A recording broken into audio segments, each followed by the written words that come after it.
En aquest videotutorial aprendràs a seleccionar la plantilla més adequada per al teu projecte. Anem a veure com començar. El primer pas és accedir a la pàgina principal de Geniali amb el teu compte a través del navegador. Un cop dins de Geniali podràs començar a crear el teu propi projecte utilitzant plantilles disponibles. Ens asseguram que estem dins l'espai UIB, de les quals podem seleccionar una nova creació a través de plantilla, una creació en blanc o importar un arxiu ja existent. En aquest videotutorial aprendrem des de plantilla. Podem comprovar que tenim multituds de plantilles i es tracta de navegar fins a trobar la més adequada. Observam que pel fet d'estar amb un compte en llicència tenim plantilles Premium i disposam de moltes més plantilles amb aquest compte. Podem navegar a través de la previsualització de la plantilla per saber si ens interessa. També podem cercar plantilles a través del menú superior d'infografies, publicacions, presentacions, etc. i anar visualitzant el model de plantilla que ens interessi més. També podem cercar a través d'una paraula clau a través del cercador. En aquest cas posaré guia d'estudi i ens apareixen 213 resultats de plantilla que s'adapten en aquest concepte. He de seguir cercant, vegent plantilles i vegent la navegació i colors que ens interessa. Aquesta plantilla potser s'adapti al que seria un model de guia d'estudi, que és l'exemple que farem en aquest tutorial. Seleccionem aquesta plantilla i veiem que s'obri l'edició i tot seguit podem comprovar la quantitat de pàgines que s'han creat com a plantilla i tots els elements que incorpora són adaptables, modificables.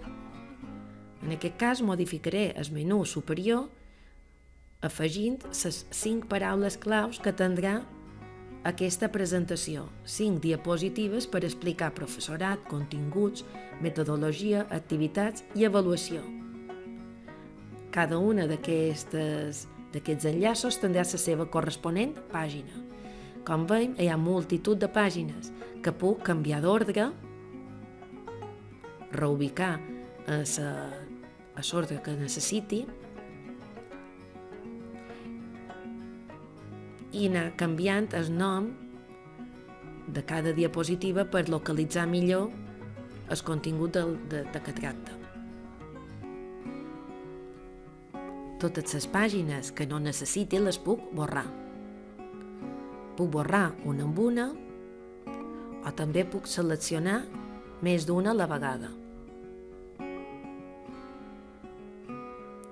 Seleccionam unes quantes a la vegada i amb el botó d'eliminar s'eliminen totes de cop. Un cop que tinc les pàgines creades, he d'anar a crear la interactivitat. Per defecte, les plantilles ja tenen incorporada interactivitat, però he de comprovar si funciona adequadament i va a la pàgina indicada. En aquest cas, contingut anirà a la pàgina 2, metodologia anirà a la pàgina que hem indicat de pàgina de metodologia,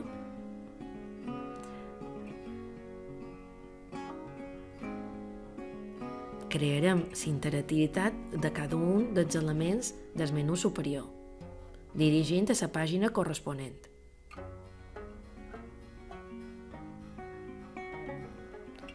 Així, crearé el menú superior un cop i aquest menú me servirà per totes les altres pàgines. Aquest menú ja té la configuració i aquesta, que ve per defecte en la presentació, puc eliminar aquest menú de cada una de les 5 pàgines que tinc per no tornar a repetir el procés que he fet a la primera diapositiva. Un cop borrat, puc seleccionar el menú superior, seleccionant cada un dels 5 botons que incorpora, el copiar i simplement a fer a cada una de les pàgines que ha de contenir aquest menú principal. Per indicar a la pàgina de professorat que estic a la pàgina de professor, llevaré la interactivitat, l'eliminaré i editaré el format per marcar que estic a la pàgina en concret de professorat.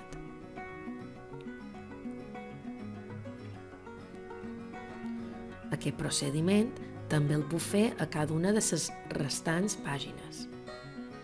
Un cop fet, he d'anar a previsualitzar per veure la navegació resultant.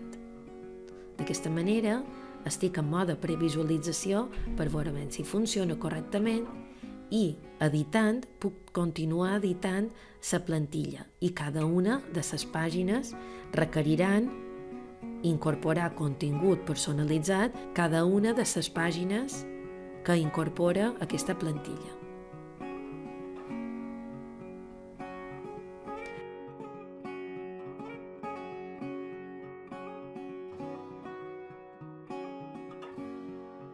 També puc editar i personalitzar les imatges que incorpora la plantilla, en sobretot d'actualitzar o reemplaçar, que puc posar imatges des del dispositiu, des d'un enllaç a internet, personalitzant cada una de les imatges que hi ha i text. Sempre és convenient accedir en el botó de previsualitzar per comprovar que funciona correctament. Fins aquí aquest videotutorial.